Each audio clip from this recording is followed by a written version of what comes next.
6시간 40분이 넘는 동안의 어떤 그 심리 과정에서 남세현 영장 전담 판사가 질문한 게 3가지가 있었고, 여기에 대해서 윤 전 대통령이 이렇게 답을 했다고 하는데 어떤 답을 했는지 보여드리겠습니다. 재판부가 직접 질문했고 윤 전 대통령이 직접 답한 내용입니다. 총을 보여주라고 말한 적이 있느냐? 경호처 직원들에게. 총 얘기는 했지만 보여주라고 지시한 건 아니다라는 얘기를 했고요.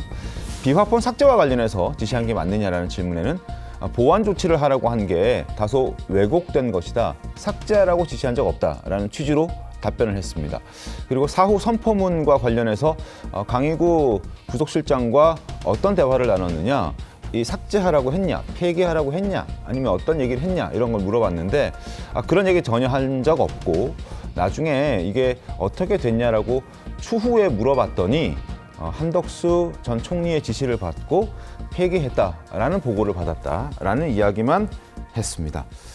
일단 자신의 입장은 충분히 설명했는데 결국에는 재판부가 저 부분을 받아들이지 않은 걸로 봐야겠죠. 김상희 평론가 어떻게 보셨습니까?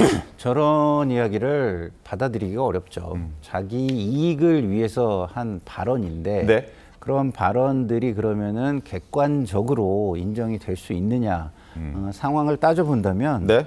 그렇게 인정하기는 좀 어려울 것이라고 봅니다. 그리고 총과 관련해서도 기본적으로 새로운 진술들이 지금 나오고 있는 상황 속에서 혼자 부인을 하고 있는 것이고요. 그리고 네. 사후 개헌문이나 비화폰 폐기 지시와 관련해도 새로운 진술들이 네. 나오고 있는 상황입니다. 그러면 그런 진술을 한 사람이 특정되진 않았지만 네. 결국은 부하 직원들 아닙니까? 그럼 부하 직원들이 상관을 모함하기 위해서 그런 얘기를 하지는 않을 것이다 라고 생각하는 것이 객관적이고 일반적이지 않을까라고 생각하고요. 그런 상식선에서 이렇게 본인의 혐의를 부인하고 그걸 적극적으로 감추려고 한다면 네.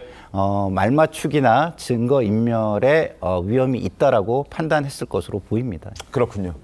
특히 윤 전 대통령의 경우는 마지막 최후 진술 시간에서 한 20분 정도 최후 진술을 했다고 하는데 이런 얘기를 했다고 합니다. 들어보시죠. 나는 고립무원의 상황이라 혼자 싸워야 한다. 그리고 변호사들이 떨어져 나가고 있다. 라는 얘기를 합니다.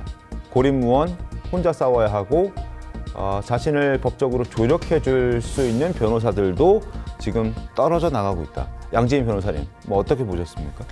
일단 윤 전 대통령의 경우에는 본인 자체가 이 법적인 지식이 풍부한 사람입니다. 네. 그리고 형사 재판에 임했던 경력이 풍부하기 때문에 사실 영장 실질 심사를 임하면서 그리고 그 전에 이 검찰 특검에 소환이 돼서 조사를 받으면서 영장이 발부될 수도 있겠다. 본인에게 굉장히 좀 불리한 상황으로 흘러갈 수도 있겠다라는 것을 누구보다도 잘 직감을 했을 가능성이 있습니다. 네. 그리고 본인은 이렇게 부인하고자 하는 취지의 이야기를 최후 진술이라든지 아니면 변론을 통해 설명하지만 변호인단은 또 다른 의견을 제시할 경우도 사실 많거든요. 근데 그럼에도 불구하고 본인의 그러한 모든 것을 부인하는 태도보다는 변호인들이 조력을 했을 때 일정 부분 증거가 명확한 것은 인정하고 가자라고 하는 그러한 전략 자체가 윤 전 대통령 입장에서는 변호인들이 내 이야기에 수긍해주지 않는다. 나에게 등 돌리고 있다라고 좀 느끼게 될 가능성도 있어 보이고요.